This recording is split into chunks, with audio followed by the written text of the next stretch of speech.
मैं समझती हूँ बहुत ही महत्वपूर्ण चुनाव होने जा रहा है और हर रोज परत पर परत परतें खुल रही है। लोग समझ रहे हैं, लोग जान रहे हैं और जिस तरह के काम इस सरकार में हुए हैं, कहीं पे सड़क धंस रही है, कहीं पे पूरे किसानों की जो मवेशी है, जो आवारा पशु है, फसल चर दे रहे हैं, जहाँ युवाओं के पास रोजगार नहीं है, तो लोग आक्रोशित हैं। और अगर सही ढंग से चुनाव हो जाए बिना किसी पक्षपात के, तो भाजपा पूरी तरह हारने जा रही है। अमित शाह जी कह रहे हैं पाकिस्तान भारत का हिस्सा है, वहाँ के हिंदू भाई हो या मुस्लिम हो, सब हमारे हैं। मैं समझती हूँ कि जब जब चुनाव आता है तब तब इस तरह की बातें हमेशा होती रही है, खाली उनका ढंग बदल जाता है।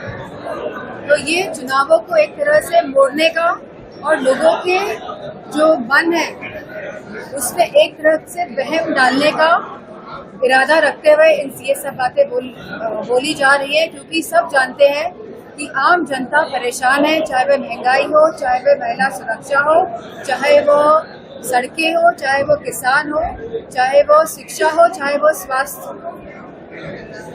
अमित शाह कह रहे हैं कि इलेक्ट्रो बॉन्ड से मुझे 600 करोड़ मिले हैं, दूसरे को 1400 करोड़ मिले, तो मुझे क्या दिक्कत होगी?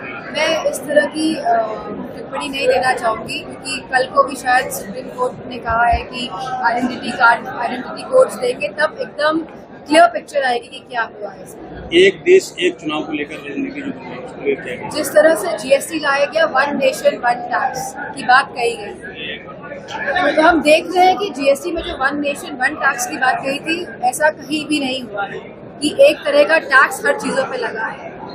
बहुत ही मल्टी लेयर तरीके से जो बात कही जाती है वो होती नहीं है, मल्टी लेयर तरीके से बाद में यह चीजें की जाती है। तो मैं नहीं मानती हूँ कि इसमें कोई तथ्य हो।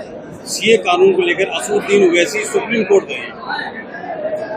असदुद्दीन की पार्टी है, ये उत्तर प्रदेश में भी चुनाव लड़ने आ रही है और मैंने पहले भी कहा है, अगर ये वाकई में चाहते हैं कि उत्तर प्रदेश के लोगों का बेहतर हो, की खुशहाली आए, तो इनको 24/7 उत्तर प्रदेश में काम करना चाहिए।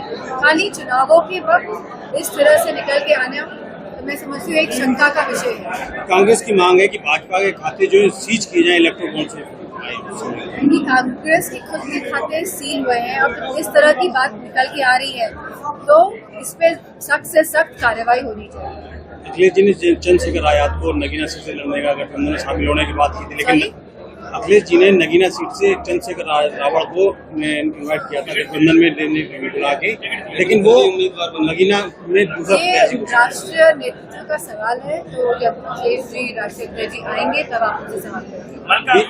चुनाव लड़ने के लिए हमारे पास पैसा नहीं है, इसको लेकर क्या? सबसे बॉन्डों में अगर कोई पार्टी सबसे नीचे या कहीं दिखाई नहीं दे रही है, समाजवादी पार्टी है। और मुझे खुशी है कि समाजवादी पार्टी की जो छवि है वो लगातार बेहतर हो रही है और जनता इस बात को समझ रही है कि समाजवादी पार्टी ही खाली एक ऐसी सरकार थी जिसने उत्तर प्रदेश में काम करके दिखाया है, जिसने युवाओं को रोजगार दिया है, जिसने महिलाओं के ऊपर काम किया है लगातार और जिसने किसानों के लिए भी काम किया है। तो मुझे खुशी है कि समाजवादी पार्टी जो कहती है वही करती है। बीजेपी ने यासीन मलिक की पार्टी को 5 साल के लिए सस्पेंड किया। सांसद जी, चुनाव आते ही मुख्यमंत्री योगी आदित्यनाथ जी कुछ सभाओं कर रहे हैं, जिले जिले में जाकर जनसभाएं कर रहे हैं, क्या लगता है कहीं घबराई हुई है बीजेपी पार्टी, समाजवादी पार्टी के चुनाव को जो दौरा कर रहे हैं मुख्यमंत्री? उत्तर प्रदेश के मुख्यमंत्री है भाजपा के जो दौरा मैडम एक लास्ट क्वेश्चन कर रहे हैं जी। अभी चुनाव बिल्कुल नजदीक है और आजकल में आज आचार संहिता लगी है, निष्पक्ष चुनाव को लेकर समाजवादी पार्टी क्या स्टैंड करती है और क्या लगता है कि निष्पक्ष चुनाव इस बार लोकसभा में देखने को मिलेगा आपको? क्योंकि कई बार आपने आरोप लगाया एजेंसियों का दुरुपयोग, तो ऐसे में क्या तैयारी है? ये तो जग जाहिर बात है कि एजेंसियों का दुरुपयोग हो रहा है। सभी एजेंसियां नतमस्तक है केंद्र के प्रति और जो केंद्र से निर्देश मिलता है एजेंसियां उसी तरह चलती है। और यह बात कि इलेक्शन कमीशन जो चूज कर रहे हैं वो खुद प्रधानमंत्री जी और उनके द्वारा कैबिनेट के मंत्री और एक ऑपोजिशन लीडर, तो एक 2:1 का जो रेशियो है ये अपने आप में जाहिर करता है कि चुनाव